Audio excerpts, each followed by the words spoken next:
मेदिनीनगर पलामू पांकी प्रखंड के होटाई ग्राम स्थित परहिया टोला के आदिम जनजाति समुदाय का वर्षों से चला आ रहा आक्रोश सोमवार को उस समय फूट पड़ा जब सैकड़ों की संख्या में महिला पुरुष अपने छोटे छोटे बच्चों के साथ पलामू उपायुक्त के जनता दरबार पहुंच गए।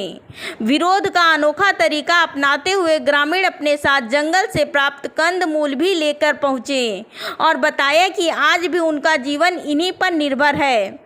ग्रामीणों ने आरोप लगाया कि पिछले 3 वर्षों से चयनित आंगनबाड़ी केंद्र में सेविका सहायिका नियुक्ति प्रक्रिया में गंभीर अनियमितताएं बरती जा रही है। उनका कहना है कि पहली ग्राम सभा में आदि जनजाति की योग्य अभ्यर्थी अनीता देवी का चयन किया गया था, लेकिन बाद में चयन प्रक्रिया को प्रभावित करते हुए उनसे रुपए की मांग की गई।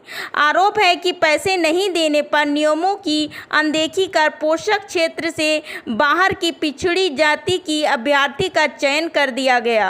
परहिया समुदाय के लोगों का कहना है कि उन्होंने इस मामले में कई बार सीडीपीओ, सुपरवाइजर और डीडीसी सहित संबंधित अधिकारियों से शिकायत की, लेकिन आज तक उनकी शिकायत पर कोई ठोस कार्रवाई नहीं हुई। लगातार उपेक्षा से आहत ग्रामीणों ने आखिरकार जनता दरबार का रुख किया ताकि उनकी आवाज जिला प्रशासन तक पहुंच सके। उतना पैसा नहीं, जब भी चुनाव होता है तभी कोई बहाना लगा के उन लोग बोलते हैं कि जब सरकार तो भेज दे रहे हैं हम लोग के नाम पर, एकदम जब एसटी के नाम पर आए तो एसटी भी होंगे, लेकिन पैसे को आदमी लोग खरीद ले रहे हैं तो हम लोग कहाँ से उतना पैसा 10 लाख 5 लाख पैसा लाएंगे। हम लोग पास उतना पैसा नहीं है, इसलिए हम लोग नहीं अति कर पा रहे हैं। हम लोग पैसा से खरीद के लेके जा रहे हैं। कहाँ से आप आई हैं? होटाई पंचायत परहिया टोला से।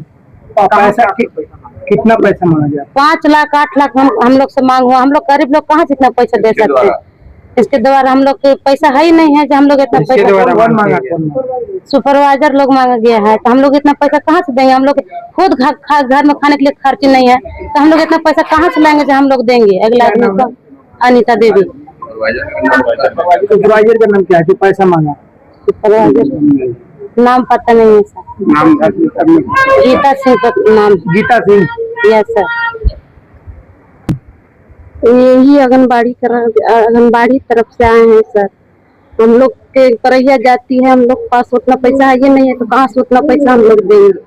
पैसा 5,000 10,000 पैसा मांगा जा रहा है, 5 लाख तो कहाँ से उतना पैसा हम लोग पास है नहीं है तो कहाँ से उतना पैसा देंगे? हम लोग खाने के लिए तो सोचना पड़ता है, जंगल झाड़ जाते हैं जड़ी बूटी तोड़ने, तब खाना लाते हैं अथी बेचते हैं तो उसी में चावल चून लाते हैं, मर मसाला तो खाते हैं।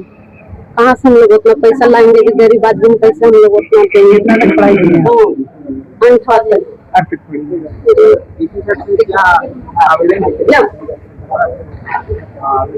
डीसी साहब से क्या मांग करेंगे?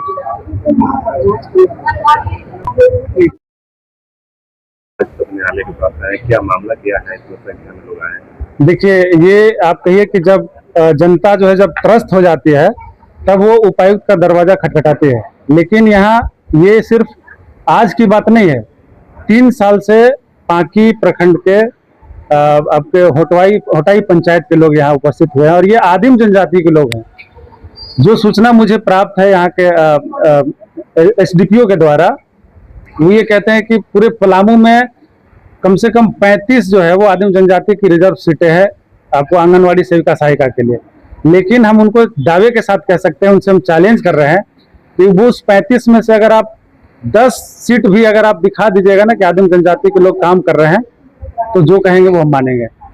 तो ये कहिए कि इतने त्रस्त हो गए हैं कि होटाई में आदिम जनजाति के लिए एक अलग से सेंटर बनाने का और आंगनवाड़ी सेविका सहायिका चयन का लेटर निकलता है जिला से, और उस लेटर में स्पष्ट लिखा होता है कि ये पीवीटीजी क्षेत्र के लिए ही है। उसके बावजूद भी, और वहाँ पीवीटीजी क्षेत्र में ही बना हुआ है आपका आंगनवाड़ी केंद्र भी, और आज तक 2 साल से वहाँ चुनाव नहीं हो पाया। रीजन ये है कि जब भी चुनाव होने जाता है तो भ्रष्टाचार इतना है पलामू के अंदर, खासकर बाल विकास परियोजना पदाधिकारी में या जो भी इस क्षेत्र में जो इस डिस्ट्रिक्ट में जो जिम्मेदार पर्सन है उसकी बात हम कर रहे हैं। यहाँ तक इसमें डीडीसी भी इन्वॉल्व है। हम बता दे रहे हैं आपको 2-3 लाख रुपया का मांग होता है, तो ये आदिम जनजाति के लोग 3 लाख रुपया कहाँ से लाएंगे? ये सच्चाई है। आप जो सेविका के पद पे जो ये है आवेदक है, वो आपको डिटेल बताएगी, पढ़ी लिखी है, और उसके बावजूद भी वहाँ चयन नहीं हो रहा है। और जब ये लोग विरोध करते हैं तो दूसरा फिर लेटर निकलता है, उसमें पीवीटीजी हटा देते हैं, और फिर से चुनाव होता है तो क्या बोलते हैं कि ओबीसी का सीट होना चाहिए या फिर ओबीसी।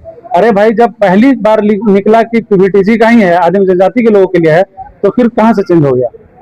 आवाज उठाने के बावजूद भी ये अन्याय हो रहा है एक तरीके से। कहिए, आप कह रहे हैं कि जहाँ आरक्षित पद है इन परिवारों के लिए, जागरूक लोग हैं कि यहाँ पर आज उपस्थित हुए हैं, अपने बाल बच्चे के साथ उपस्थित हुए हैं, दिन भर का इनका जो वो घर में खेती बाड़ी होता है वो सब छोड़ छाड़ के यहाँ आए हैं।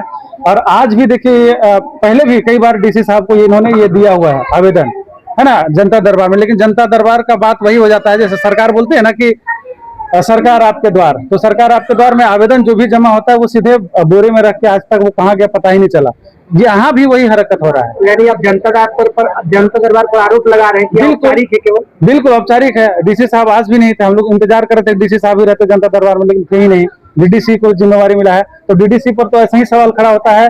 हर प्रखंड के आप सीओ से जाकर पूछ लीजिए कि सीओ से डीडीसी क्या मांग करते हैं, कि कैसे आंगनबाड़ी सेविका का चुनाव हो रहा है तो उसमें कितना मिला, उसमें कितना इनका हिस्सेदारी है, आप पूछ लीजिए। ये हम दावे के साथ कर रहे हैं और ये सच्चाई है। हम इसी मामले को लेकर के हम निदेशालय गए थे, समाज कल्याण निदेशालय रांची। वहां जब हमने इस बात को रखा कि भ्रष्टाचार पलामू में बहुत है, तो वो निदेशालय के अधिकारी क्या कहती है, वो कहती है कि किरण, उनका नाम है पासी, किरण पासी उनका नाम है, जो निदेशालय के डायरेक्टर हैं, वो ये कहते हैं कि भ्रष्टाचार है। तो भ्रष्टाचार है तो उसको खत्म कैसे करिएगा? अगर कोई न्याय लेके आपके पास गया है तो उस न्याय को आप, अगर आवेदन लेके गया है, कहीं कोर्ट में गया है, निवेदन किया है, तो उस निवेदन पे आप विचार करिएगा तब ना। अगर उसके साथ भ्रष्टाचार नहीं हुआ तो आपके पास क्यों जाता?